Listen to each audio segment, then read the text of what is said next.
Notaire d'un côté, alpiniste recordman de l'autre, c'est Michel aujourd'hui, dans le sens. 1, 2, 4. Mais c'est une question incroyable. Ah bah écoute, peut-être que tu m'as croisé au sommet de l'Everest. Qu'est-ce que c'est que cette interview? Le sens. Salut à tous et bienvenue dans Le Sens, ce podcast qui vous emmène à la rencontre du parcours des gens, leur activité et passion unique en leur genre. Aujourd'hui, je reçois Michel. Salut Michel. Salut Vince. Michel, il a 53 ans, il est né à Orense en Espagne. Il arrive ensuite dans le pays de Gex à l'âge de 10 ans pour passer ensuite le plus clair de sa vie dans cette région qui est finalement, pour ceux qui ne sont pas familiers avec ce lieu, placé entre la Suisse et le Jura. Michel est notaire et alpiniste. Vous en conviendrez que c'est assez spécial. Il va nous parler de tout ça aujourd'hui. Michel, comment vas-tu ? Je vais bien, Vince, je te remercie. Je te remercie de m'accueillir dans cette belle émission. Eh bien écoute, belle émission, on le verra à mesure qu'elle passe et que je te pose des questions. On verra si les questions te plaisent ou non. Je m'adapterai. C'est comme à ton habitude, puisque je pense qu'il faut pas mal d'adaptations pour avoir gravi tous les sommets que tu as gravis. Je donne une liste exhaustive pour mettre les gens dans le contexte. Aconcagua, Kilimanjaro, Elbrus, l'Everest à 2 reprises. Ça, on parle des sommets parmi les plus hauts du monde. Et ensuite, on a toute une ribambelle de sommets un petit peu moins hauts, mais tout aussi prestigieux, comme le GR20, le Mont Blanc, le Mont Viso, qui porte d'ailleurs ton nom, le Mont Fuji, etc., etc. Il te manque certains monts, certains sommets pour atteindre les 7 sommets du monde. Est-ce que c'est un objectif ? Alors, on veut dire que j'ai commencé donc en 2004 par l'ascension du Mont Blanc. Et sans vraiment d'objectif au départ, hein, juste une quête comme ça de l'inconnu, tout simplement. Et les années passant, comme tu l'as si bien dit, je suis parti un tout petit peu plus haut à chaque fois. Et notamment pour gravir en 2014 et en 2018 par 2 fois l'Everest par le côté tibétain, le côté nord, côté chinois. Et il est certain qu'avec cette ascension et l'ascension d'autres sommets comme la Concagua, le Mont Elbrus, je me suis dit, il y a éventuellement le projet des Seven Summits. Donc il me reste maintenant à finir 3 sommets. D'accord, très bien. Donc aujourd'hui dans ce podcast, on va parler avec Michel de son parcours atypique, mais il vient aussi pour nous parler de son actualité de 2021.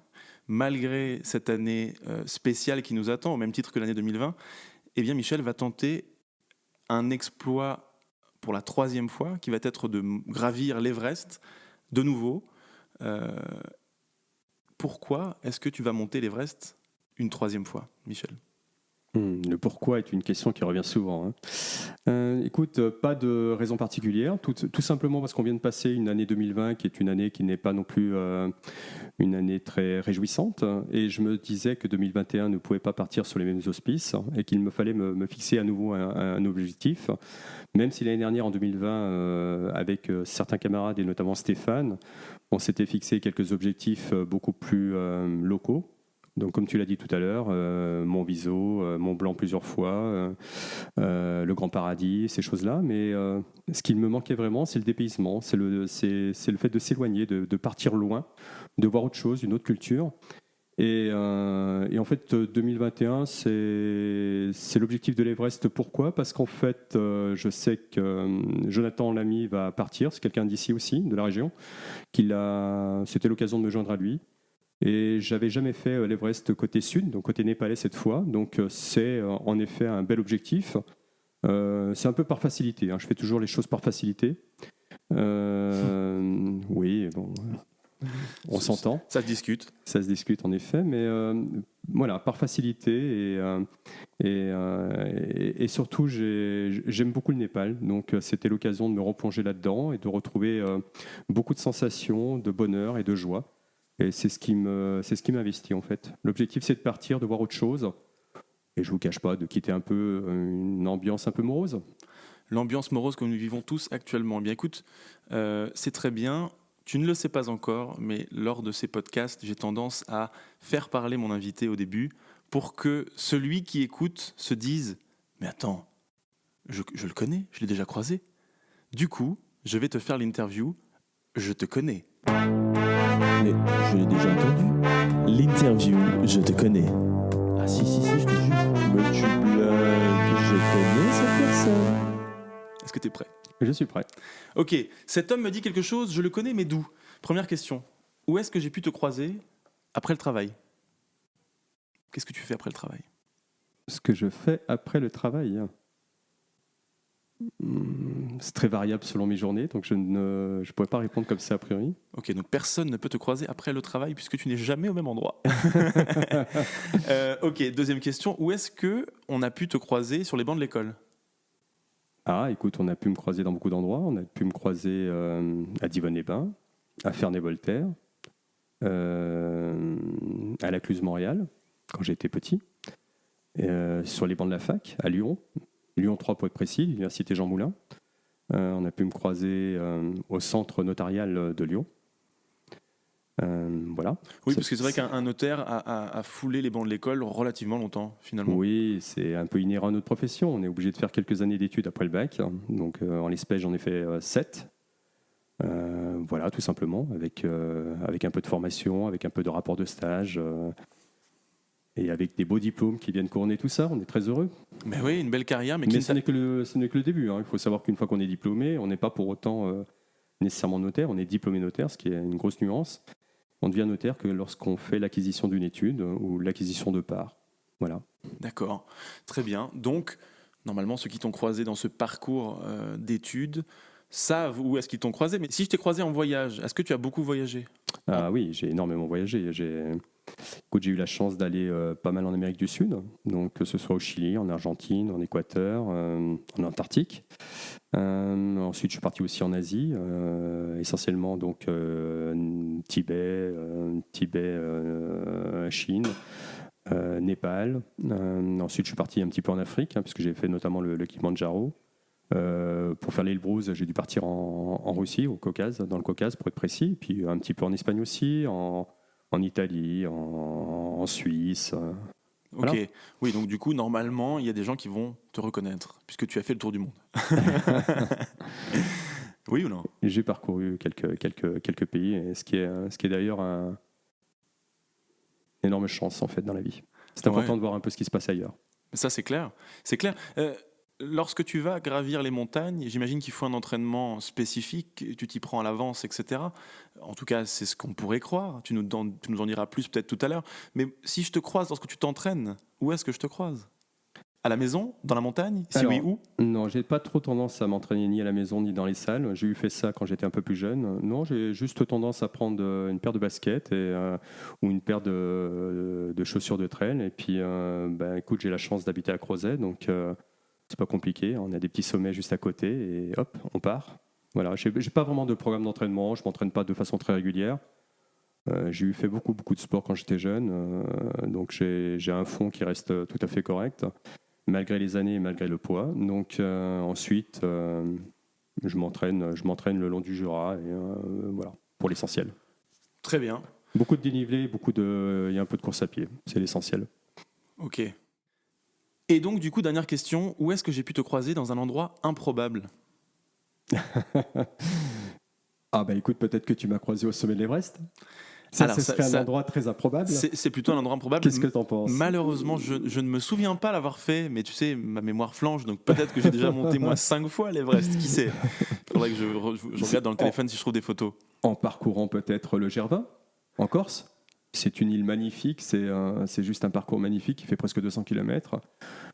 Peut-être que tu m'y as croisé souvent parce que j'ai dû le faire une dizaine ou une douzaine de fois, pas toujours en entier, mais j'y suis allé très souvent. Et plusieurs fois, je l'ai fait en entier, plusieurs fois que la partie nord, d'autres fois la partie sud, pour ceux qui connaissent. Donc, tu as pu me croiser par là-bas. Et puis, tout simplement, dans le pays de Gex, parce que je bouge un petit peu, je marche un peu.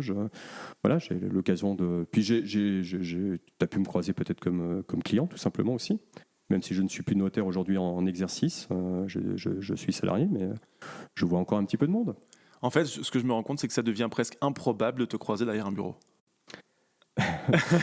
C'est ce qui m'est reproché en fait. Ah, okay. Il m'est demandé de rester un petit peu plus au bureau. Ça fait quand même en effet quelques années que parfois je m'absente quelques semaines. Voilà, bon, ça m'a jamais vraiment été reproché en fait, mais j'ai conscience que parfois quand tu t'absentes pour l'Everest par exemple 7 semaines à 8 semaines, ça peut faire un long départ. Peut-être qu'il y a des gens qui doivent râler un petit peu, mais bon voilà. D'accord. La passion m'oblige à ça. Ça m'emmène justement sur cette question qui précède la première interview. Tu es venu parler de ton rythme unique à jongler entre deux métiers ou même plus, à t'occuper de ta petite fille. Michel, est-ce que tu peux nous raconter quelle est ta journée type? Et si tu le désires, on peut même parler d'une année type et vous allez comprendre pourquoi.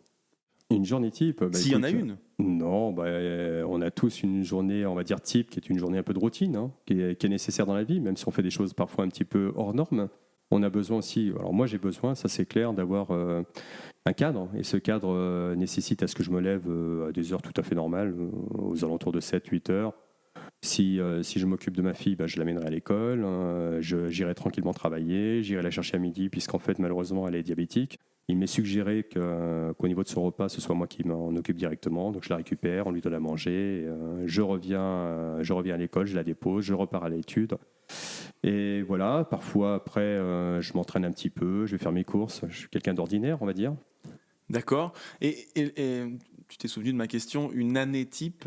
Quelle serait une année type? Alors une année type, c'est ce que je viens de te dire au quotidien, avec quelques périodes où je vais me programmer un projet montagne souvent, ou peut-être un projet un peu plus standard, c'est-à-dire d'aller un petit peu à la mer. Et dans tous les cas, chaque année, je me programme en effet au moins un grand sommet. Ça c'est clair. Donc il n'y a quasiment aucune année depuis 2014 qui a échappé à ce rituel. Donc c'est vrai que, par exemple, cette année, si je peux partir à l'Everest, bon voilà, hein, ça sera les journées telles que je te les ai décrites. Et ensuite, départ aux alentours du 4 avril pour revenir, si tout va bien, fin mai, début juin. Donc c'est une année où tu auras nécessairement un projet qui sera à mon programme. D'accord. Donc j'imagine que tu décales ton année type en fonction du continent dans lequel tu te rends pour monter ce sommet, puisque les saisons ne sont pas les mêmes et les fenêtres météo ne s'ouvrent pas au même moment dans chaque pays, n'est-ce pas? Nous sommes bien d'accord. Sans quand tu pars en général au Népal, tu as tendance à partir au printemps, pour les expéditions, on va dire. Tu peux aussi partir l'automne, parce qu'il y a d'autres types d'expéditions au Népal qui peuvent se faire en automne. Par exemple, l'Everest peut se faire aux 2 saisons. Mais on aura tendance à le faire plutôt au printemps qu'en automne. Mais par exemple, le Merapic, qui est également au Népal, tu le feras par exemple l'automne. Tu peux faire la Mada Blanc l'automne.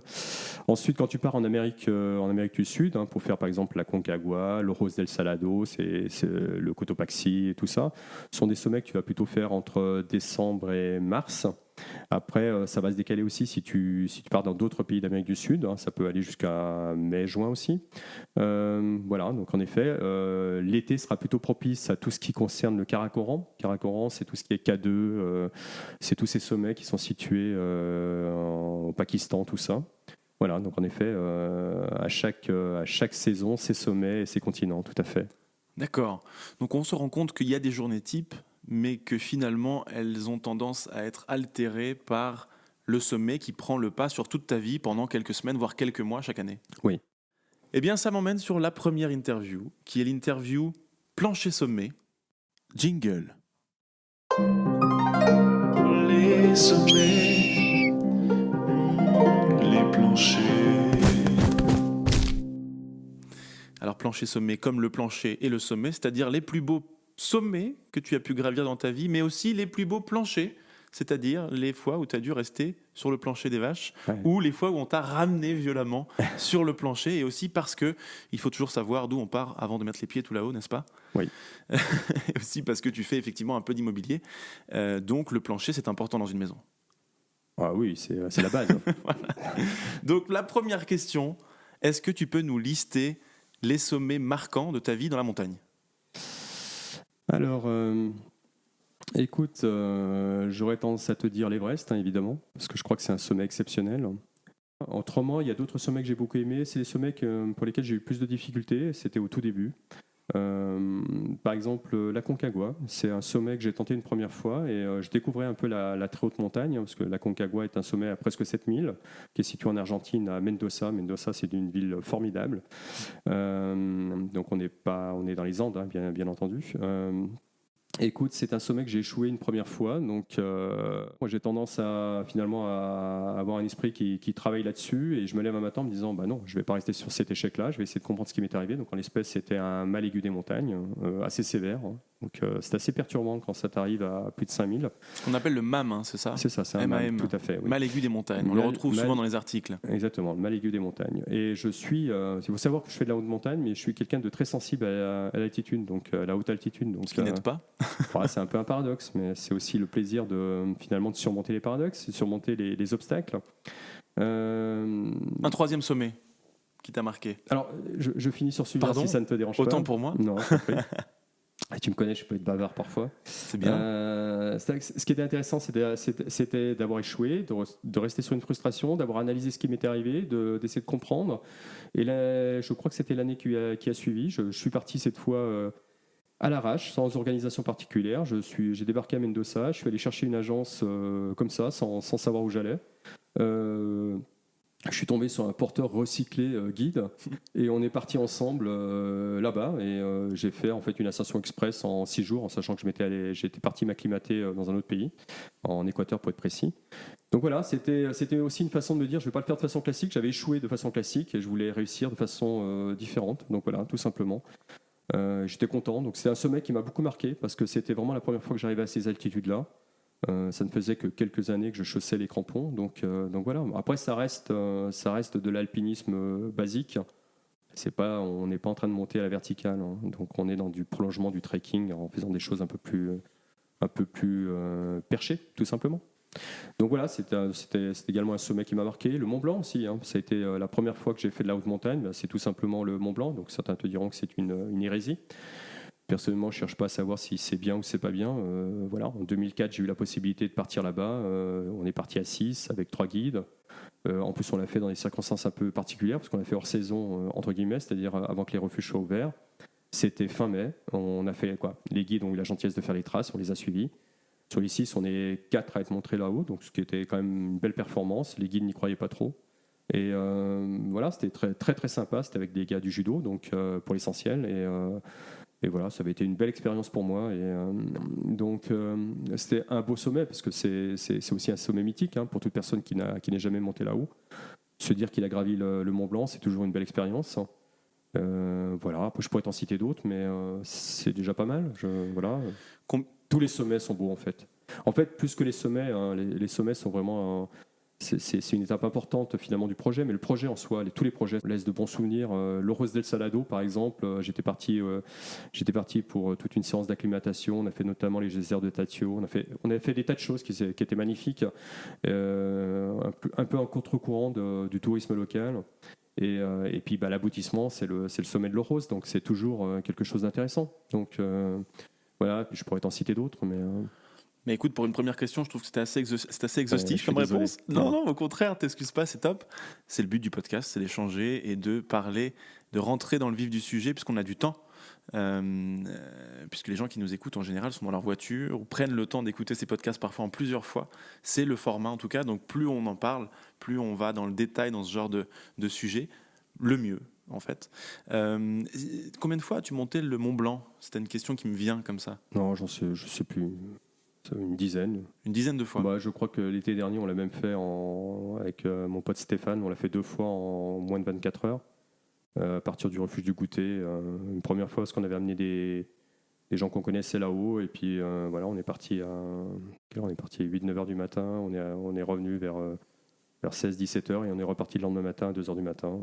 Tous les deux cette fois pour se le faire. Donc voilà, c'est plus un plaisir. Là, notre plaisir, c'était de monter cette seconde fois pour le lever du soleil. C'est une très belle expérience, c'est très joli, c'est magnifique, quoi. Mais bon, ça s'explique pas tout ça. Mais tu dors pendant 5 jours après avoir monté 2 fois le Mont Blanc? Non, bien sûr que non. Ou t'es dans quel état physique après avoir monté 2 fois comme ça, en si peu de temps? Non, il y a un peu de fatigue, mais rien de méchant, on récupère assez rapidement. Voilà. Surtout qu'il n'y a pas de préparation particulière une fois encore, hein. On ne peut pas dire que je me prépare comme beaucoup de gens, comme des gens qui font des trails, qui font des ultra-trails, des choses comme ça. Ouais, j'ai la chance d'avoir un physique correct pour faire ce genre d'expérience, pour mener ce genre d'expérience. Donc voilà, sans être exceptionnel, Bien que tu n'aies pas la morphologie type de l'alpiniste, tu n'es pas Non. grand, fin, tel qu'on peut l'imaginer. Non, je suis pas très grand. Tu as plutôt le physique du judoka plutôt que le physique de l'alpinisme. Est-ce qu'on est d'accord? Il faut savoir qu'il y a des judokas très, très fins et souvent d'ailleurs sont les plus performants. Je suis un peu trapu, oui. J'ai plus un physique de rugbyman qu'un physique d'alpiniste, en effet. Ouais. Loin de moi l'idée de critiquer ton physique. Hein. C'est simplement que dans ma tête, et j'imagine dans la tête de ceux qui nous écoutent, puisque le but du podcast aussi, c'est de ne pas avoir de visuel, mais qu'une voix. Si j'entends un parcours tel que le tien, je vais imaginer un grand mec très fin, très bronzé, d'un certain âge. Or, en face de moi, je n'ai pas du tout ça. J'ai plutôt quelqu'un de svelte, non, mais qui ne correspond pas en tout cas. Et c'est ce qu'on t'a dit déjà, tu m'as déjà dit ça. Pour le notariat. Pour le notariat peut-être. C'est amusant parce que j'avais pas un physique de notaire. Mais t'avais pas encore qu'en vieillissant, je trouve que j'ai de plus en plus un physique de notaire. Ah oui. Je sais pas. Peut-être que c'est peut-être la maturité qui fait qu'on ressemble à un notaire. Bon, c'est vrai que j'avais 29 ans, j'étais jeune. J'avais pas plus un physique de commercial que de notaire peut-être. Mais tu m'as déjà dit qu'on t'avait souvent en effet. On t'a dit que tu n'avais pas le physique de l'emploi, autant pour le notariat que pour la montagne. Ouais, pour tout. Et pourtant, tu as été bien au-delà en termes de performance que les gens qui t'ont peut-être dit ça eux-mêmes. Oui. Bon, après. Est-ce que c'est une revanche sur la vie, Michel? Non, il n'y a pas de revanche. Non. Ok. Il n'y a aucune revanche, je crois pas. Non, il y a juste une volonté. Tu sais comment je fonctionne. Hein. J'aime les défis. Donc, je pense que l'alpinisme, comme le notariat, comme le judo, ont été des moments de ma vie où ils ont été des moteurs. Ça a été des moteurs dans ma vie. Très bien. Je reste sur mon interview sommet plancher. Je te pose la question suivante. Quels ont été les planchers à ton actif dans la montagne? Comprenez, les manquer. Ouais, je te l'ai dit tout à l'heure. D'ailleurs, c'était à la fois du positif et du négatif. La première tentative sur la Concagua était. Tu l'as exprimé. Ça a été une grosse déception parce qu'en fait, j'ai pas compris ce qui m'arrivait. J'avais l'impression de porter toute la misère du monde sur mes épaules. Je n'arrivais pas à avancer, ce qui est quand même incroyable. Hein. Quand tu es frappé comme ça d'un mal assez aigu, donc du mal aigu des montagnes, de façon importante, c'est qu'il ne faut pas persister à rester. C'était pas bien, il faut descendre. C'est le meilleur remède. Et c'est incroyable comme quand tu descends comme ça 600, 800 mètres de dénivelé, et bien quand tu te retrouves en bas, tu retrouves toutes tes facultés. Tu n'es plus du tout, tu as plus ce mal-être que tu avais là-haut. Tu reprends tes repères, tu as envie de nouveau de manger, parce que j'ai mangé en descendant. Voilà, et comme je te l'ai dit, ça a été une grosse déception. Une autre grosse déception, ça a été l'Antarctique. Le Vinson. Oui. L'année dernière. Janvier 2020, ouais. Janvier 2020. Ah oui, je suis parti malheureusement. Alors ça aussi, c'est aussi une règle en montagne. Quand tu pars malade, il vaut mieux renoncer à ton projet. Tu reviens pas en bonne santé. Non, mais il vaut mieux renoncer à ton projet. Je crois qu'il vaut mieux rentrer. C'est pas la peine de persister. Les 2-3 fois que j'ai persisté en étant malade, malheureusement, étant sensible à l'altitude, il faut vraiment que ton corps soit en pleine forme. Et j'ai malheureusement assez régulièrement des rhinopharyngites, comme aujourd'hui par exemple, malheureusement, depuis quelques jours. Ça s'entend peut-être au son de ma voix. Et là, tu sais qu'en altitude, tu vas avoir beaucoup plus de mal à récupérer. Ton corps va avoir du mal à lutter contre la maladie et en plus à s'adapter à l'altitude et à la raréfaction de l'air. Et ben voilà, ça n'a pas loupé. Je suis quand même monté à 4007 et là j'ai eu un petit souci avec le guide. Il s'est mis à marcher plus vite et je lui ai dit qu'on pouvait arriver au sommet, mais pas à ce rythme-là. Et bon, voilà. Il n'a pas vraiment voulu ralentir la cadence pour te permettre d'accéder au sommet. Bah, écoute, ça sert à rien d'être dans le passé. Voilà, ça a été un échec. C'est censé pas être un sommet compliqué. Hein. C'est l'altitude du Mont Blanc.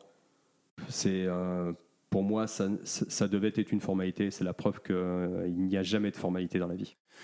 Est-ce que, parce que je te connais aussi un petit peu, donc je sais que malgré peut-être le fait de ne pas se sentir bien avant le départ, etc., tu vas quand même y aller, tu vas quand même te dépasser, te pousser. Je pense que de toute façon, c'est une qualité qu'il faut avoir lorsqu'on s'attaque à ce genre de challenge. Est-ce que tu as déjà eu peur en plein milieu de l'ascension d'un sommet? Est-ce que tu t'es déjà dit « je ne vais pas revoir le plancher » Je devrais peut-être pas le dire. Il y a peut-être des gens qui me connaissent très bien, qui vont m'écouter. Je voudrais pas qu'ils aient peur la prochaine fois lorsque je pars. Donc, évidemment, il m'est arrivé 2-3 fois. Et d'ailleurs, tu m'as accompagné une fois. Hein, c'était pour le Mont Blanc. Si tu te souviens, Je me rappelle très très bien. je suis parti tout seul. Et à un moment, j'aurais peut-être dû regarder ce que faisait un guide. Un guide et ses deux clients n'ont pas persisté à descendre. Et moi, j'ai continué à descendre. Et ce jour-là, j'ai senti que la foudre n'était pas très loin. Ouais. Voilà, ça a été une expérience assez inédite. Je te rappelle aussi que j'ai vécu le tremblement de terre à plus de 6000 lorsque j'étais au Makalu en 2015. Donc Absolument. ça aussi, c'était une grosse expérience. Et d'ailleurs, c'était une époque où j'étais également malade. Donc non seulement je luttais contre le fait que mon corps n'était pas très bien, je luttais contre l'altitude et en plus on a eu l'épisode de ce tremblement de terre. Et à vrai dire, tout le monde a cru au départ que c'était une grosse avalanche qui nous arrivait dessus. Et d'ailleurs, il n'y a pas eu un très bon réflexe parce qu'on s'est tous mis à courir vers les pierres, vers les rochers, alors que ça aurait pu être très dangereux parce que c'était un tremblement de terre et pas une avalanche qui arrivait. Bon, de toute façon, on ne courait pas très vite, hein. On était à 6000, il ne fallait pas arriver. On n'allait pas arriver très vite sur les rochers. Donc en fait, très rapidement, on s'est rendu compte que ce n'était pas une avalanche et que c'était autre chose. Comme on est tous connectés, hein, on a tous des moyens de communication, assez rapidement, on a appris que c'était un tremblement de terre terrible qui avait frappé malheureusement le Népal. De nombreux morts, et ce qui a mis un terme d'ailleurs à toutes les expéditions à cette époque-là. Mais voilà, nous étions plus haut de l'expédition. Hein. Je pense qu'on n'était pas très nombreux à être à 6000 à cette époque-là, au moment où il y a eu le tremblement de terre. Ça a été une sacrée expérience. Et même de revenir, de voir ce qui s'est passé, de voir un peu Katmandou, certains sites qui avaient été touchés. Voilà, c'était. Voilà. Moi, j'ai déjà vécu en effet 2-3 expériences surprenantes, que ce soit sur le Mont Blanc, sur le Makalu et. Problème d'oxygène aussi à l'Everest. Juste Le deuxième. Au sommet, oui, au sommet, à la redescente. Je me suis mis à tituber. Et, je pense qu'en effet, j'avais eu un souci avec l'oxygène à ce moment-là. Heureusement pour moi, il y avait une autre bouteille d'oxygène. Et voilà. Bon, je dis des choses que je n'ai pas nécessairement dit à beaucoup de gens. Et là, j'ai eu très peur parce que quand tu es à 8000. Tu es à 8850 et que tu te mets à tituber, que tu sens que ça va pas très bien. Là, il y a beaucoup de récits qui te reviennent en tête, tout ce que tu as lu, tout ce que tu as vu à la télé, et tu dis, zut, j'espère que je ne ferai pas partie du fait divers. Voilà, et puis parce que tu espères revoir aussi les gens qui t'aiment quand tu reviens, donc c'est important. On préfère toujours faire partie du fait d'été que C'est du ça. fait divers. C'est ça. C'est ça. J'essaie de faire un peu d'humour, mais ma foi, tes propos sont saisissants. Ah, c'est pas un long fleuve tranquille, hein, quand même, la haute altitude. Hein. On s'en rend compte. Voilà, il faut pratiquer pour se rendre compte et on voit beaucoup de choses. J'ai vu beaucoup de choses aussi autour de moi. J'ai été moi-même frappé plusieurs fois et j'ai vu aussi des gens frappés. J'ai vu la mort. Hein. On voit des gens, voilà. Donc bon, c'est une expérience aussi. J'ai évidemment des questions en lien avec tout ce que tu abordes actuellement. Pour toi, quels sont les risques majeurs quand on tente un sommet à 8000 ? Si tu devais dire 3 risques que tu prends ou 3 risques majeurs que tu as observés lorsque tu pars dans une ascension au-dessus de 8000 mètres.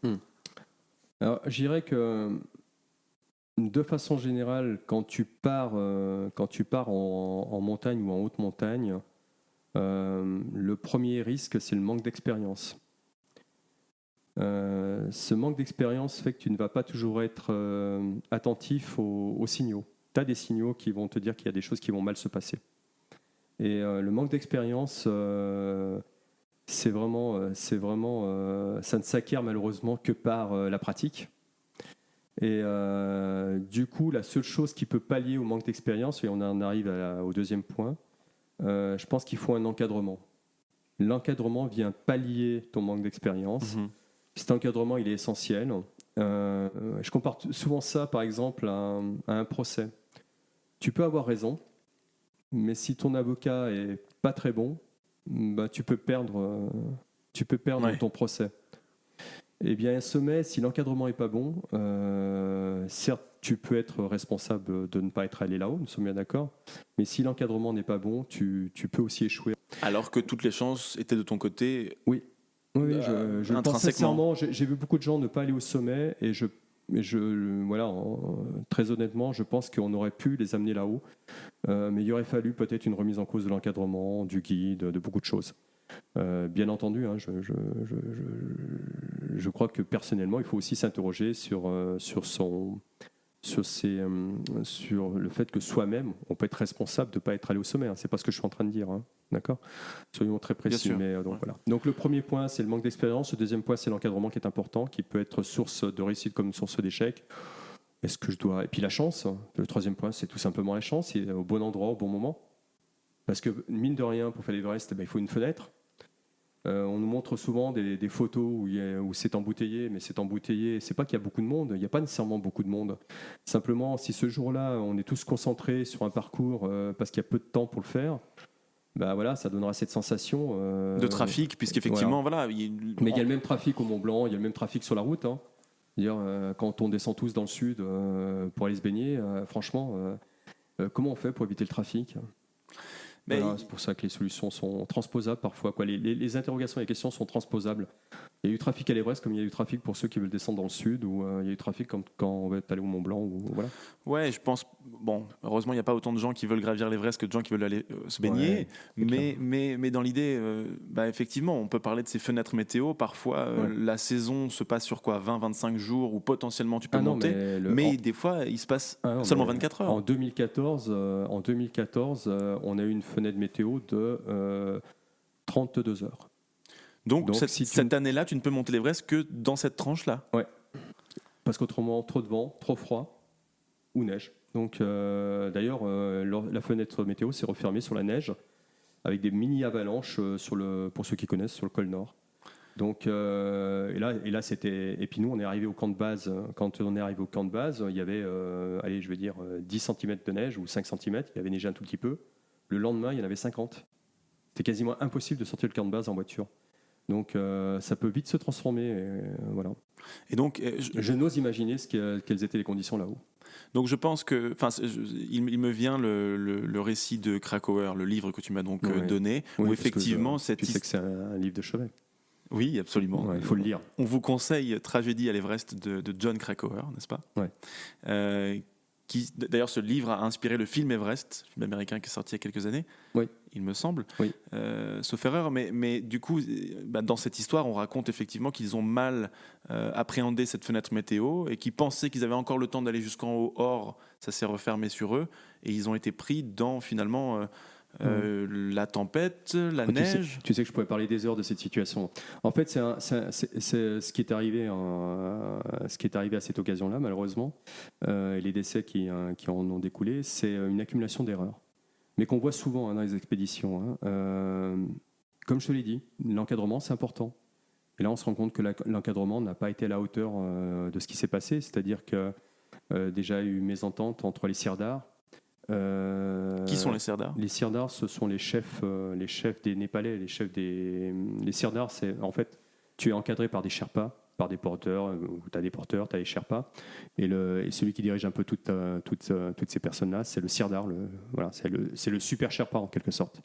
Et ils étaient censés, en effet, d'après ce qui était indiqué, d'après ce que j'ai lu, tu es censé équiper la partie haute de l'Everest. Parce qu'évidemment, on ne monte pas si c'est pas équipé. Il faut être assez clair, il faut rester très modeste. Sans oxygène et sans équipement, peu de gens iraient au sommet de l'Everest. Et en fait, déjà, cette partie-là n'a pas été équipée. Ensuite, il y a des règles qui avaient été instituées qui n'ont pas été respectées. Des règles, des barrières horaires, en quelque sorte. Si tu te souviens, justement, ces barrières horaires n'ont pas du tout été respectées. Ensuite, il y a aussi ce qui ne se passe plus aujourd'hui. Alors moi, ça m'avait beaucoup choqué quand je l'avais lu. Aujourd'hui, quand tu montes à l'Everest, tu es accompagné de ton Sherpa. Ton Sherpa est à côté de toi. Donc, il ne te quitte pas.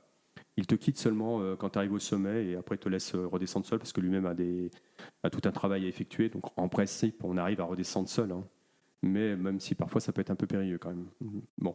Tout ça pour dire que de toute façon, quand tu montes à l'Everest, à partir du moment où tu es au camp d'altitude 3, il ne te quitte pas.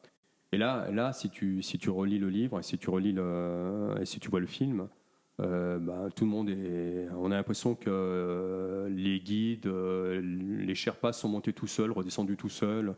On a l'impression qu'ils se retrouvent avec t'as un ou deux guides qui devraient être encore à ce niveau-là de l'Everest. Donc voilà, faut savoir que c'est terrible là.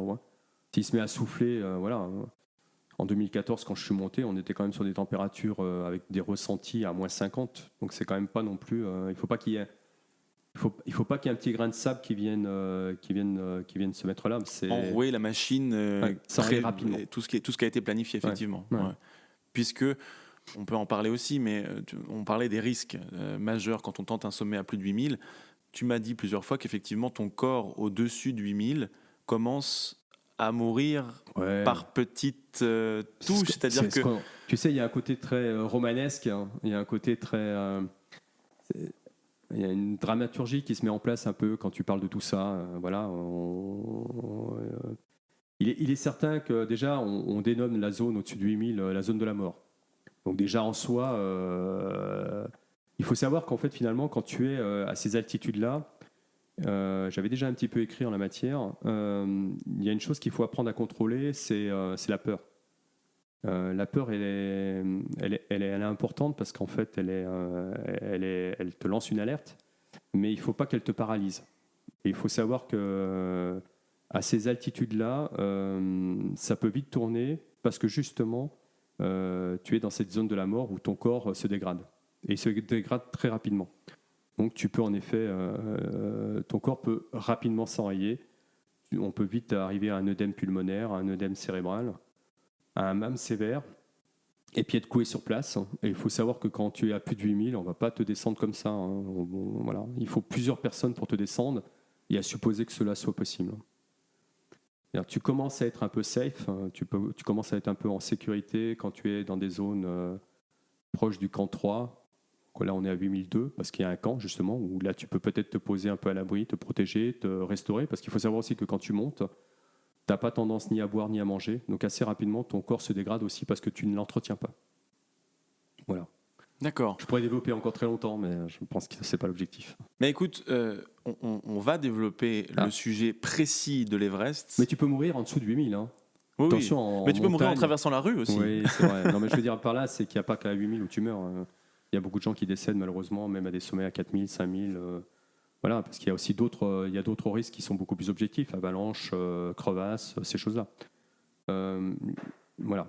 À l'Everest, au-dessus de 8000, les décès sont liés souvent à des œdèmes en fait. On en parlera juste après la prochaine interview qui vient pimenter un petit peu tout ça. On vient de faire une interview sommet-plancher. On essaiera de rentrer un peu plus dans le vif du sujet de l'Everest ensuite. J'ai quelques questions avec une interview vraie ou faux.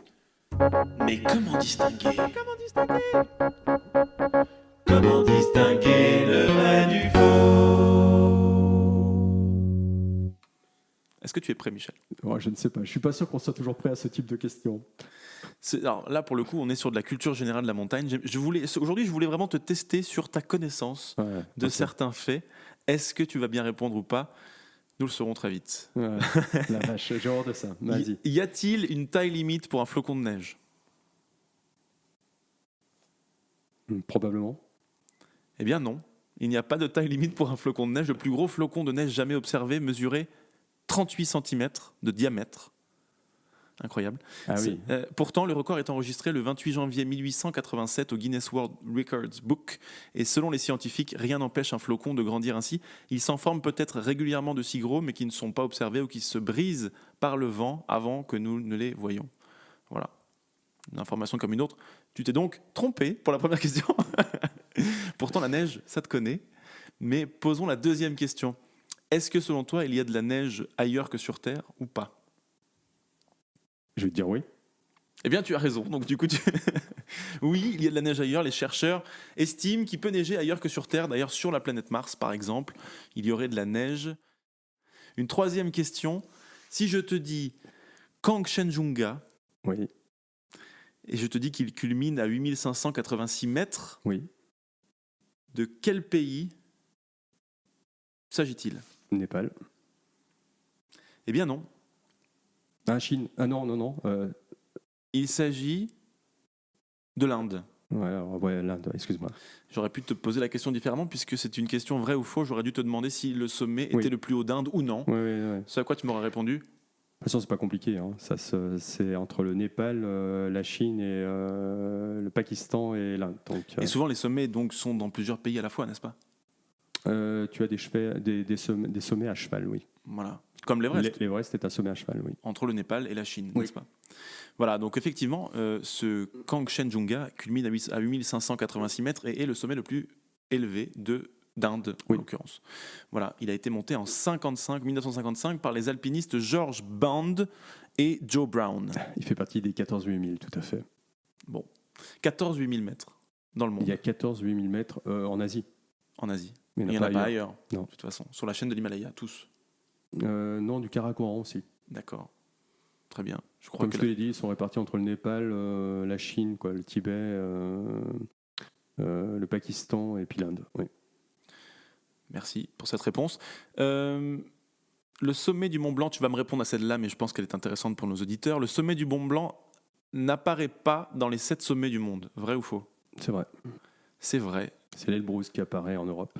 Exactement, l'Elbrus qui est situé Dans le Caucase. dans le Caucase et qui remplace le Mont Blanc puisqu'il est plus haut et qui se situe sur le même continent. Oui. Il culmine, lui, à 5642 mètres. C'est ça. Et tu l'as gravi, celui-là. C'est ça. On avait enchaîné le Kilimandjaro et l'Elbrus en 10 jours. Très bien. Pourquoi est-ce qu'il n'apparaît pas dans les 7 sommets du monde puisqu'on considère les 7 sommets les plus hauts de chaque continent, n'est-ce pas ? Oui, bon, la question, elle est politique, hein, parfois, tu sais. Il y a plusieurs écoles. 4810 mètres, 8848 mètres, ça donne des idées. On arrive à assimiler ce type d'altitude à des sommets. Mais est-ce que ces altitudes sont-elles ou non fiables, selon toi ? Vrai ou faux ? Oui ou non ? Fiable ? Est-ce que c'est fiable de parler du Mont Blanc à 4810 ? Non, il ou faut autre. savoir que assez régulièrement, on va mesurer à nouveau les sommets. On se pose beaucoup de questions, savoir s'il faut tenir compte d'une certaine couche de neige ou pas. Non, c'est voilà, de toute façon, il faut une règle. Voilà, on va déterminer une règle. On va dire que, par exemple, là, actuellement, ils étaient en train de revoir l'altitude de l'Everest. C'est, je crois, aux dernières informations, 8800.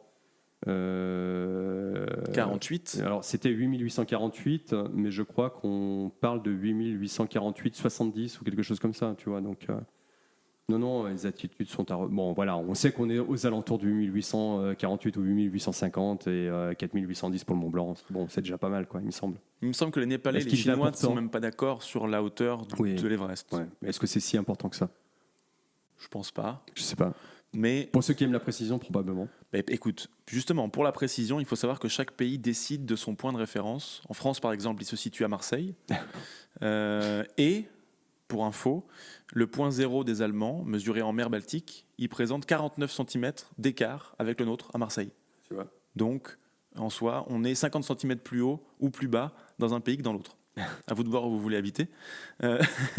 Mais si on va terminer cette... Je sais pas si c'est un critère de choix, d'ailleurs. Non, je pense pas, Non, je suis pas ouais. sûr. Est-ce que ça te fait une belle jambe d'habiter 50 cm plus haut qu'ailleurs ? Non, Non. ça ne fait rien. Surtout que tu habites à 600 mètres d'altitude, donc c'est déjà vachement haut. Oui, je suis très bien.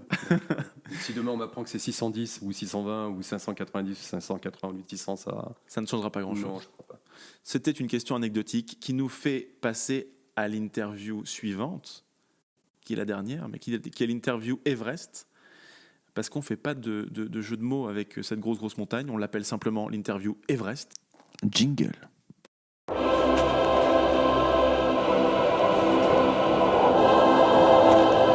L'interview Everest. Donc après avoir parlé des sommets et des planchers, on rentre dans ton actu, puisque cette année, je le répète, tu vas tenter l'ascension de l'Everest une 3e fois. Oui, mais cette fois côté népalais. C'est toujours le même sommet, mais c'est pas du tout le même versant. Exact. Je vais simplement faire un petit rappel historique de ce que c'est que l'Everest. Oui, je t'en prie. L'Everest, comme on l'a dit, il culmine à 8848 mètres selon le Népal et 8844 selon la Chine. Il faut savoir que les alpinistes ont commencé à s'intéresser à ce sommet en 1920 et ce n'est qu'au bout de 32 ans que le sommet a été atteint en 1953 par les alpinistes qui sont les suivants, Michel Hilary, et Norway, Sherpa. absolument, Tenzing Norgay et Edmund Hillary. Alors, depuis cette première expédition, il y a plus de 14 000 personnes qui l'ont gravi, plus de 200 personnes y ont perdu la vie, et aujourd'hui l'Everest est devenu si populaire que durant les 25 jours de l'année où le sommet est accessible, quelques 200 personnes foulent le sommet chaque jour. Ces informations-là, je vais aller voir sur plusieurs sites, et j'ai trouvé des informations qui ne corroboraient pas du tout. Quel est ton avis ? À quel niveau ? Eh bien, est-ce que tu es Tu d'accord nous as pour donné dire... beaucoup d'informations, mais je ne sais pas lesquelles tu veux que je corrobore. Y a-t-il 14 000 personnes qui ont gravi l'Everest ? C'est possible ? Entre 14 et 20 000, oui. D'accord. Alors, ok. il faut savoir que la moitié des personnes qui ont gravi, si j'ai été clair tout à l'heure, et si tu l'as compris, c'est la moitié sont des Sherpas, des guides, donc en fait des gens qui encadrent. Puisque par définition, on n'y va pas tout seul là-haut. Bien sûr. Donc, on va dire que des personnes qui ne font pas partie de l'encadrement, nécessairement, il y a moins de 10 000 personnes qui sont allées là-haut. Ok. Il faut être assez clair là-dessus. Hein. Donc, voilà. Je crois donc que si on part sur le principe qu'il y a 20 000 personnes à peu près qui sont montées, hein, il n'y a pas loin de 10 000 personnes qui sont ou des Népalais ou assimilés. Et des guides occidentaux. Donc, déjà, ça donne une idée un peu de ce qui se passe. 200 morts simplement ? Moi, je dirais un peu plus maintenant. Je crois que là, on va retenir entre 4 et 8 morts par an et pour une année normale, entre 500 et 800 personnes qui arrivent au sommet. D'accord. Aujourd'hui. Ok. Bon. Combien de temps ça prend pour gravir l'Everest ? On va dire entre 6 et 8 semaines. Par exemple, pour ce printemps, si je réussis à partir, l'objectif est de prendre l'avion le 4 et de revenir le 31, le 4 avril et le 31 mai. Donc ça fait presque 2 mois. Il faut savoir que donc, tu prends un vol, par le dimanche, on va arriver le lundi, ensuite on va se rendre dans la vallée du Khumbu à partir du 8 avril. Là, il te faut à peu près aller entre 5 et 8 jours pour te rendre au camp de base. Ensuite, tu as toute la phase d'acclimatation qui prend environ 3 semaines, 4 semaines, ça dépend. Et ensuite, on attend la fenêtre météo. Donc souvent, cette fenêtre météo va s'ouvrir entre le 10 et le 10-20 mai. C'est statistique, hein, c'est comme ça. Et à partir de là, ça dépend un peu s'il y a du monde, pas de monde, comment on s'organise, qui fait le summit push. Et puis, il ne faut pas oublier qu'une fois que tu es allé au sommet, tu redescends. Et une fois que tu es redescendu au camp de base, il faut repartir à Lukla. Lukla, il faut repartir à Katmandou. Katmandou, il faut prendre ton vol international et revenir. Donc, grosso modo, 2 mois. D'accord. Et alors, tu m'as déjà expliqué qu'il y a des paliers, donc tu montes, tu redescends, jusqu'à arriver au sommet. Comment ça se passe ? Ce que tu appelles les paliers, c'est les phases d'acclimatation, en fait. C'est l'acclimatation, tout simplement. C'est-à-dire que ton corps, naturellement, ne peut pas monter là-haut sans qu'il y ait cette phase d'acclimatation. Cette phase d'acclimatation, en fait, grosso modo, tu essayes de faire chaque jour des paliers de 400-600 mètres de dénivelé. Pour que ton organisme fabrique des globules rouges. Et c'est grâce à ce phénomène que tu vas t'acclimater. Sache que les Sherpas, par exemple, n'ont pas besoin de s'acclimater. Physiologiquement, ils sont déjà acclimatés. Parce qu'ils vivent en altitude toute l'année ? Parce que depuis plusieurs générations, ils vivent en altitude. La plupart des Sherpas ont vécu au-dessus de 4000, donc, ou 3000. Et donc, ils ont déjà physiologiquement un organisme qui est adapté à la haute altitude. Mais justement, tu parles de Sherpas. Alors du coup, tu montes, tu gravis ces sommets avec des Sherpas. En tout cas, quand on parle de sommets en Asie, quand on parle de l'Everest, en tout cas, c'est le cas. Oui. Est-ce que tu crées un lien avec ces Sherpas ? Parce que finalement, comme tu l'as dit tout à l'heure, ils t'accompagnent, ils sont juste à côté de toi tout au long de ton ascension. C'est un moment qui est riche en émotions, qui est riche tu puises dans tes réserves, etc. Ils sont sans arrêt à côté de toi. Tu leur dois la vie aussi, puisqu'ils te changent les bouteilles d'oxygène, ils te portent la plupart du temps ton pactage ou une partie du pactage. Oui. Quel est le lien que tu lis, que tu as avec eux ? Non, tu crées pas. Bon, moi, je ne crée pas de lien particulier, un lien de confiance évidemment. Hein. Tout repose un peu sur eux quand même, c'est important. Ensuite, il peut y avoir des moments de partage. Par exemple, en 2014, lorsque j'ai gravi pour la première fois l'Everest, avec mon Sherpa, on est redescendu, on était à 8600. Comme je te l'ai dit, c'est à peu près à ce moment-là qu'ils te quittent, hein, parce qu'ils doivent ensuite partir au camp 3 pour le démonter, parce que c'est le moment où tout le monde doit partir, donc il ne faut pas traîner. Et on s'est arrêté à 8006 et on a partagé un Red Bull. Il avait un Red Bull dans son sac à dos et on l'a partagé ensemble. Donc c'est des moments, c'est pas des longs moments, mais c'est des moments de partage. Et puis je crois qu'il y a, nous on est très contents parce qu'on a fait le sommet et lui je crois qu'il est satisfait parce qu'il a réussi à monter son client là-haut. Après il faut pas se cacher que c'est pas du tout les mêmes cultures. Il faut savoir que lorsque tu es au camp de base ou dans les camps d'altitude, sincèrement j'ai rarement vu des alpinistes partager de longs moments avec les Sherpas. Ils ont tendance à être entre eux. Voilà. Donc, les Sherpas ou les alpinistes ? Les Sherpas. Les Sherpas. D'ailleurs, ils sont gênés quand tu les invites à manger. Ils n'aiment pas trop nécessairement se mélanger. C'est pas toujours simple. Donc voilà. Il faut respecter finalement le tempo de chacun. C'est important. Ok. Justement, tu parlais d'un climat plutôt hostile quand tu es au-dessus d'une certaine altitude. Moi, j'aimerais bien savoir quels sont de quelle façon tu réponds à tes besoins primaires quand tu es à une altitude où il n'y a ni eau courante, ni douche, ni petit plat à te préparer? Comment tu bois? Comment tu manges? Comment tu dors?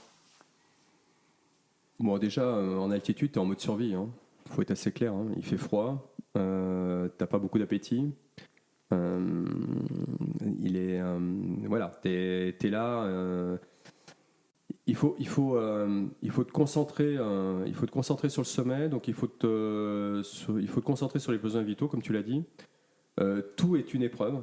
Parfois, de manger est une épreuve, mais il faut manger. Il faut s'hydrater. Donc en général, les Sherpas te préparent un peu d'eau, te préparent un peu de nourriture. Après, tu peux aussi, toi de ton côté, manger ce que tu as apporté. Tu as des bars, des choses comme ça. Donc, si tu as d'autres besoins, tout simplement parce que tu as envie d'uriner ou des choses comme ça, il faut faire l'effort de sortir. Parfois, le simple fait de sortir de la tente n'est pas quelque chose de simple. Il faut parfois aussi trouver un peu d'intimité. C'est pas toujours, il n'y a pas beaucoup d'intimité là-haut. Les conditions sont quand même parfois compliquées, avec le vent, le froid. Il ne faut pas trop se poser de questions, il faut essayer de penser à soi, il faut être totalement concentré sur soi-même. Pour ce qui est du sommeil, une fois encore, là aussi on n'est pas tous égaux. Moi j'ai plutôt un sommeil correct, donc j'arrive assez facilement à m'endormir. J'en connais qui dorment très très peu pendant les moments où il faut dormir. Il faut savoir que de toute façon, c'est un peu particulier quand tu dors au camp 2. Au camp d'altitude 2, mais au camp d'altitude 3, tu ne dors pas. C'est-à-dire que du camp 2, tu pars le matin, donc tu es à 8000, non, je dis une bêtise, tu es à 7007 à peu près, du camp 2, tu arrives au camp 3, tu es à peu près à 8002, 8003, tu arrives en début d'après-midi, et il faut savoir qu'en général, on part ensuite le soir ou la nuit. Donc en fait, on ne dort pas au camp 3, c'est très difficile de dormir au camp 3. Donc il est important d'avoir dormi au moins quelques heures au camp 2. Et là-dessus, on n'est pas tous égaux, une fois encore. Il y en a qui arrivent à dormir, d'autres pas. Mais c'est comme ici. Il y a des gens qui arrivent avec 3-4 heures à se reposer, d'autres il leur en faut 8, c'est comme ça. En revanche, il est important de respecter son cycle. C'est-à-dire qu'en effet, si tu as l'habitude de dormir 6-7 heures, il faut quand même que tu arrives à dormir ces 6-7 heures en altitude, c'est important. Parce que de toute façon, autrement, tu vas accumuler la fatigue. Et il faut savoir quand même que sur ce qu'on appelle le summit push, c'est entre le camp 3, le sommet et revenir au camp de base, il va s'écouler quand même entre 20 et 22 heures sans dormir. Donc, si tu pars en n'étant pas reposé, en n'étant pas vraiment un petit peu hydraté, en n'ayant pas mangé un petit peu, ça va être très compliqué quand même. Quand tu dis ça va être très compliqué, c'est que tu prends des risques pour toi, pour ta santé, pour l'expé aussi peut-être en général. Oui, pour l'encadrement, parce que le Sherpa peut se sentir concerné au point où il va falloir qu'il prenne l'initiative de faire quelque chose à ce moment-là. S'il te sent en danger, il y a quand même des alpinistes qui titubent, qui ne sont pas bien, qui s'arrêtent. Voilà, ça va être très variable. J'ai lu, et on voit aussi dans ce fameux ouvrage dont on parlait tout à l'heure, Tragédie à l'Everest, qu'on peut devenir fou en altitude. Bien sûr, c'est ce qu'on appelle l'œdème cérébral. Alors, de quoi il s'agit exactement? Et est-ce que tu as déjà été confronté à ça, toi personnellement, ou autour de toi? Non, alors j'ai eu la chance de ne jamais avoir d'œdème cérébral ni d'œdème pulmonaire. De toute façon, grosso modo, si tu as un œdème cérébral et que tu perds pied, si on ne t'oblige pas à descendre, tu y restes là-haut. Donc de toute façon, là-dessus, il y a... Si j'avais été soumis à un œdème cérébral, si j'avais subi un œdème cérébral, si on ne m'indique pas la descente et si on ne me guide pas pour descendre, en principe, je n'ai pas la capacité à descendre tout seul, je ne crois pas. Parce qu'on peut avoir très chaud, alors qu'il fait moins 40, moins 50. Oui, on perd tous ses repères, en fait. On perd tous ses repères. Oui, on perd tous ses repères. C'est-à-dire qu'on aura tendance à se déshabiller, on le voit très bien d'ailleurs dans le film. On a tendance à se déshabiller alors qu'il fait très froid. Voilà, on aura tendance à plus avoir conscience du danger. Donc on va se rapprocher des précipices. Mais je sais que c'est la perte de repères en fait. C'est la perte de repères et surtout tu sais plus qui tu es et tu sais plus. Quel est ton objectif? Comment rentrer? Enfin, tu perds la notion. Tu perds toute notion. Oui, tu perds toute notion, tout à fait. D'accord. Ouais. Des gens qui ont perdu la notion et qui sont restés en haut, il y en a. Bien sûr. Est-ce que tu en as croisé? Est-ce que tu as croisé des gens qui sont restés et qui y sont toujours d'ailleurs? J'ai malheureusement croisé en effet des alpinistes morts qu'on peut voir sur le chemin. En 2018, l'année dernière, lorsqu'on fait le jour du sommet, la veille, il y avait des expéditions qui étaient déjà montées. Et on venait d'apprendre qu'un Népalais était décédé malheureusement à 8000, je crois que c'était 8005 à peu près. Et en fait, on me l'avait dit comme ça dans la tente rapidement. Donc tu intègres que quelqu'un est mort là-haut, mais voilà, bon, tu n'y penses plus. Et en fait, le lendemain, le soir, on est parti. Et vers 3h du matin, à ce moment-là, je vois quelqu'un allongé, légèrement en hauteur. Et en fait, c'était un Népalais qui s'était posé là et qui restait là. Un Sherpa qui est allé au-delà de ses limites. Est-ce que tu réalises sur le moment que ce monsieur est assis mais ne se relèvera plus? Est-ce que ça te choque ou est-ce qu'au contraire tu es tellement focalisé sur ton ascension et sur tes objectifs à toi que tu le vois sans le voir? Ouais, je pense qu'on peut dire qu'on le voit sans le voir tout en ayant un moment de lucidité. C'est-à-dire qu'on comprend très bien. Au départ, on ne comprend pas pourquoi il est allongé. Ensuite, on comprend que ça peut être un lien avec l'information qui nous avait été donnée, c'est-à-dire le décès. On se dit que c'est certainement la personne qui a été évoquée. Et en fait, on l'évacue très rapidement. Je ne sais pas si on l'évacue, en fait, mais j'ai le sentiment que le cerveau est un peu déconnecté. Il faut savoir qu'on est sous oxygène quand même, qu'on n'est pas non plus totalement soi-même quand on monte et qu'on descend avec de l'oxygène. Donc je pense qu'on est en semi-conscience ou semi-inconscience, je ne sais pas. Et ce qui peut voilà, je pense qu'on le comprend sans le comprendre et ça va très vite en fait. Et je crois qu'on l'oublie assez rapidement en fait. Oui. D'accord. Mais je peux pas te dire pourquoi on l'oublie. Je sais pas si c'est un travail inconscient, conscient. Est-ce que c'est parce qu'on va au sommet? Je ne peux pas t'expliquer pourquoi on oublie cet événement. Et ça revient après, ça te rappelle à l'ordre le fait que tu aies effectivement vu ce genre de choses un peu dramatiques ou au contraire, non, ça reste quelque chose qui est assez déconnecté de toute forme de réalité. Tout ce qui s'est passé là-bas reste quelque chose d'assez abstrait. Oui, on peut le dire. Oui. Ça reste comme ça. Alors, c'est pas abstrait, puisqu'on l'a vu quand même. Bien sûr, mais... Donc, c'est très concret. En revanche, c'est furtif. Mm-hmm. Ça reste furtif dans la tête, en fait. Est-ce que tu pourrais dire que ça fait partie des choses qui t'ont le plus marqué en altitude et si la réponse est non, qu'est-ce qui t'a le plus marqué? Alors, c'est choquant. Il est clair que c'est marquant. On n'en voit pas beaucoup, parce que il y a quand même beaucoup de personnes qui décèdent, comme on l'a indiqué tout à l'heure. Il faut savoir qu'on ne les évacue pas souvent, parce que malheureusement, à plus de 8000, on n'évacue pas souvent les personnes.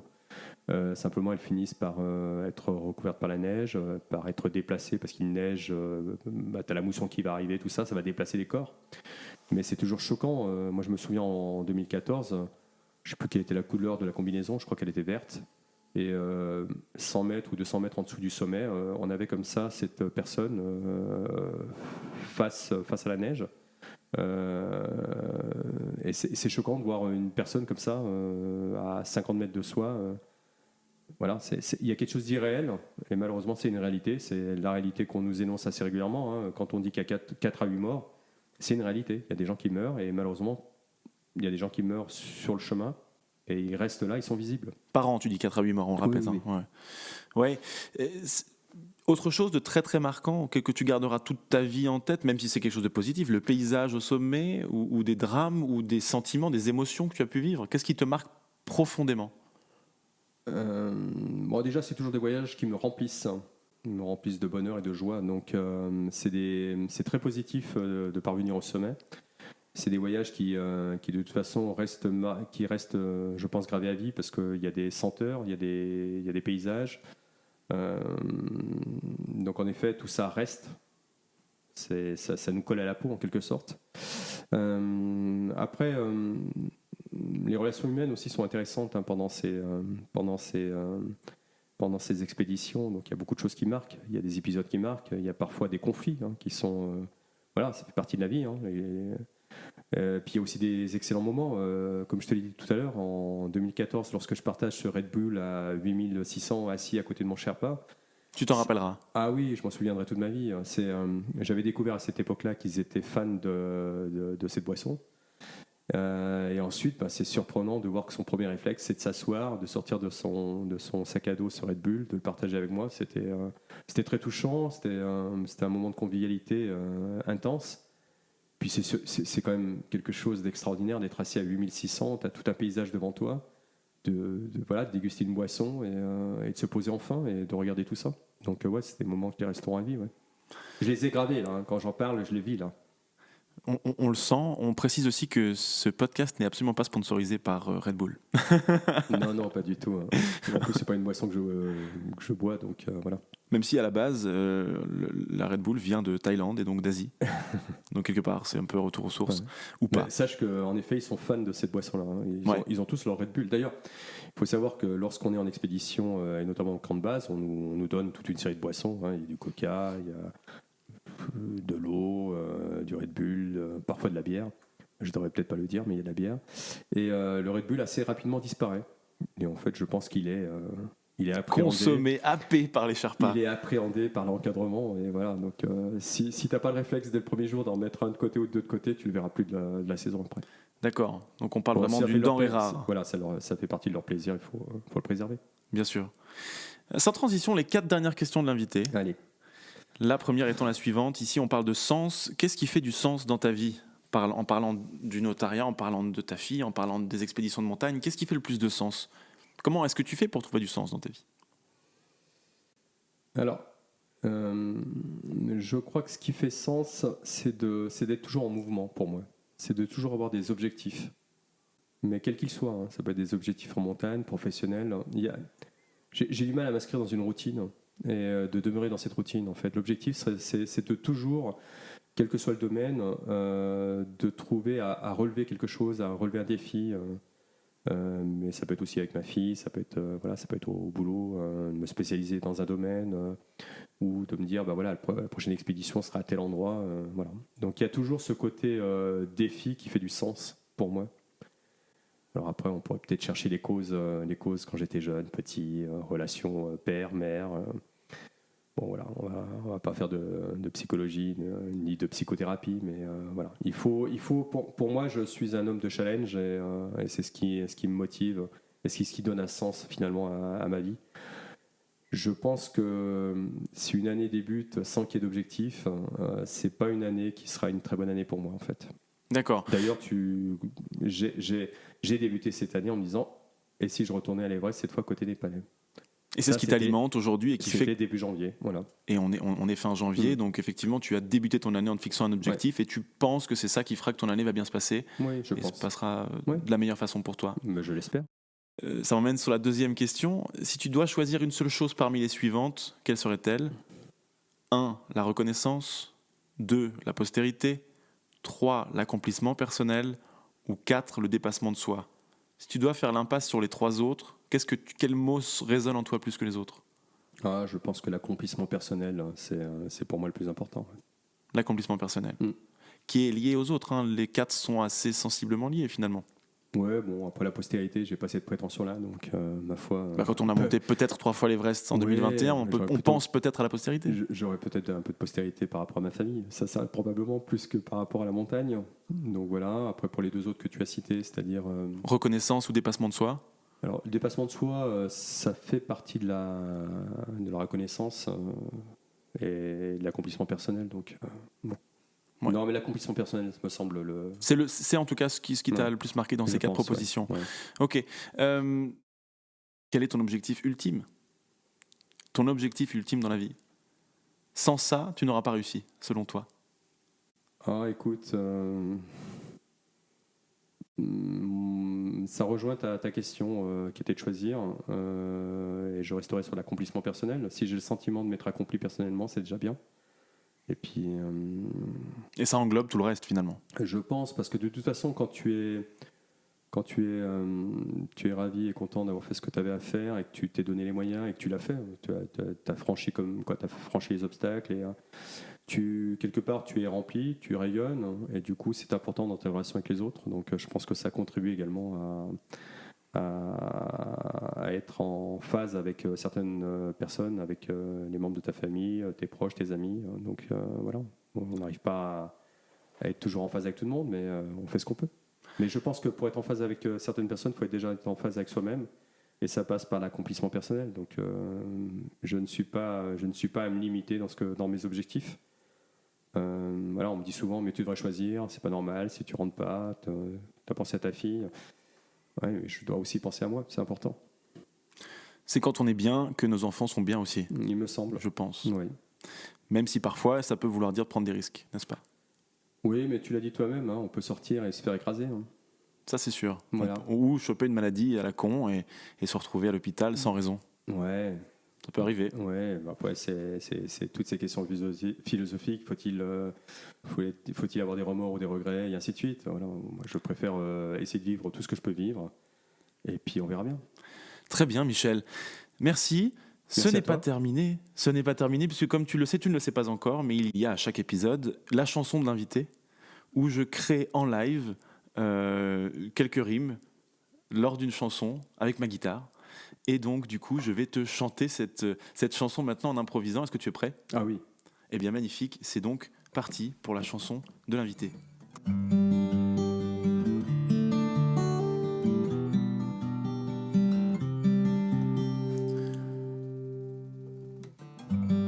Année après année,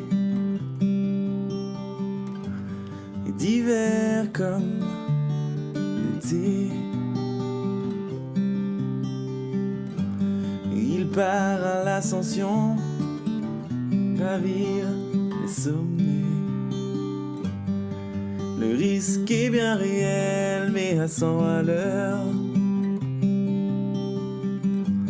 C'est ce qui crée l'étincelle, c'est ce qui fait son bonheur.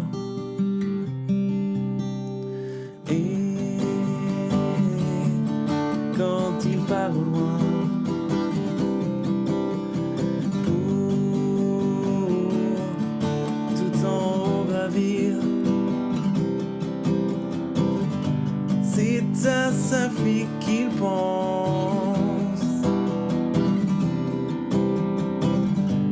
À elle qu'il pense, le fera revenir, elle le fera revenir.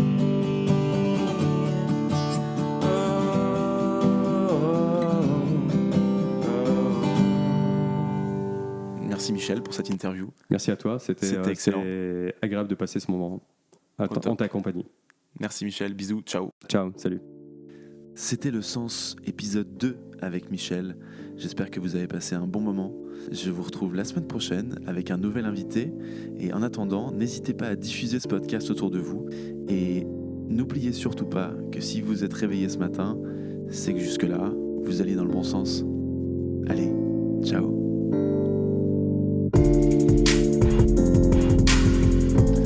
C'était le Sens. What sense, my man? Et on se voit la semaine prochaine. Le Sens.